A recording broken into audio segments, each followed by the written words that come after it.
Welcome to the podcast about venture capital, where investors and founders alike can learn how VCs make decisions and reach conviction. Your host is Nick Moran, and this is The Full Ratchet. Welcome back to The Full Ratchet. On today's special segment of Investor Stories, the investors address trends, sectors, and markets that they think are positioned for outsized returns in the future. This is the segment called What's Next?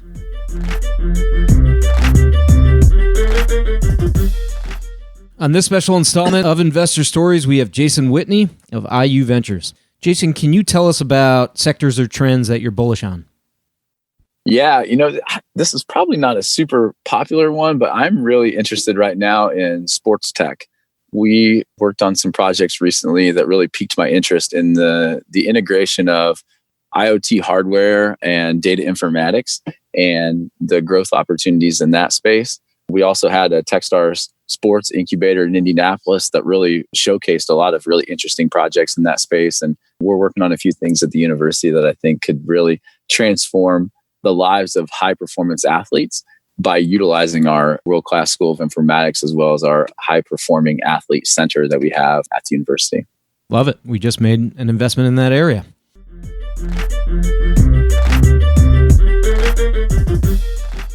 On today's special segment, we have Shawn Carolan of Menlo Ventures. Shawn, can you tell us or can you talk about sectors or trends that you're bullish on? Oh boy, all sorts of sectors. Still believe deeply in this utilitarian consumer. Life for the consumer is going to get better, faster, cheaper. I mean, you look across all the staples of housing and financial services and organizing and processing your information and moving around. I think there's just so much work to do. Fintech is one in particular. We're still, very excited about. Chime is a board I'm on, which is doing a lot of great stuff in the core checking account and, simple kind of straightforward products. But there's a lot to be do around, home ownership and cost of living and, reducing costs of where you're wasting money in the enterprise markets, which is a big part of Menlo's arena. We're excited about vertical SaaS, more.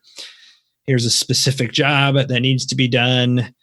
And, there's whole tools around doing that in healthcare, for example, doctors getting paid faster, consumers knowing who the best providers are for certain services when you have problems. I think, there's just so much exciting stuff going on.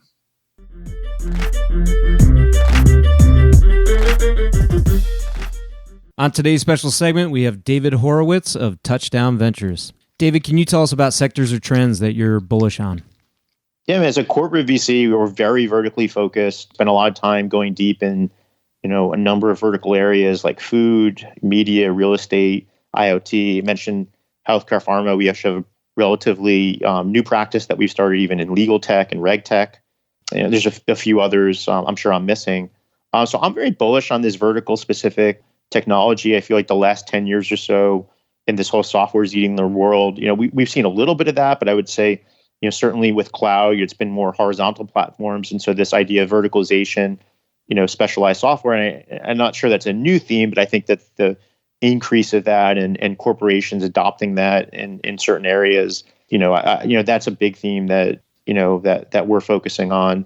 I think as a corporate VC, I think we can be more successful picking the winners by just going deep in those vertical areas. So that's what our overall strategy is. And we typically, we're not an investor that would chase some of the hype areas, and whether it's a blockchain or back a couple years ago, virtual reality, augmented reality. I mean, we're going to wait to see. This is an advantage that again we have as a corporate VC of understanding when some of the large corporations are really ready to adopt that. And that's something that we can incorporate both into our deal flow, but also our diligence process.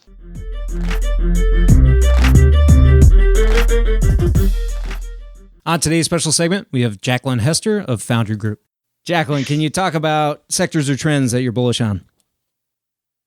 Sure. I mean, it feels a little obvious at the moment, but certainly not even just remote work and the work from home trend that we're seeing of COVID, but I think companies rethinking work in generally. And I think society rethinking work. My partner, Brad Feld, says there is no such thing as work-life balance. It's work-life harmony. And I think you're seeing that more and more. And I think there's a generational shift in that too, where, probably like my parents' generation, it was very much like get a stable job, punch the clock, go home and be with your family. And, you're not taking your work home.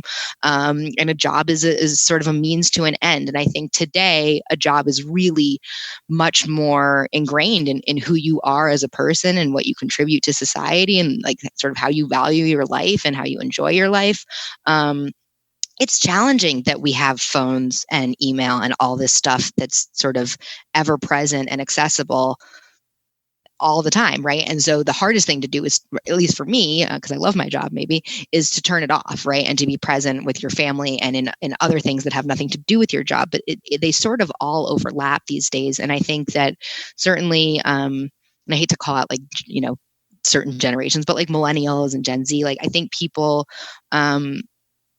care more that it's part of their identity and they don't think of a job as a job, but they think of it as part of their life. So I think that whole trend is going to change a lot of things in sort of tools that companies need to make that work and the way companies work. And another thing is sort of the idea of millennials nesting. I think that's probably pretty close to my heart. I now am married. I have a toddler. I own a home. I'm learning about all sorts of things that I didn't know anything about before, like what kind of insurance to get and what property taxes are, and like a whole bunch of shit about keeping up a house that we may or may not want to ever deal with. Yeah. And parenting and all of the different things. And so I think because, we're also tech first and wanting efficiency and wanting things to be easy and beautiful experiences and all of those things, it's just a huge opportunity for our generation. And then if you look sort of on the other side of the spectrum is the aging population. And that, my parents certainly are not tech savvy at all, but there are some that are, in their late 60s, early 70s who are.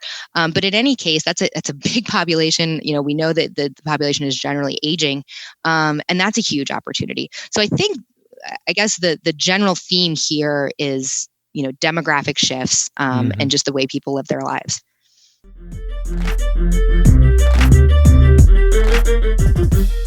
That will conclude this installment of Investor Stories.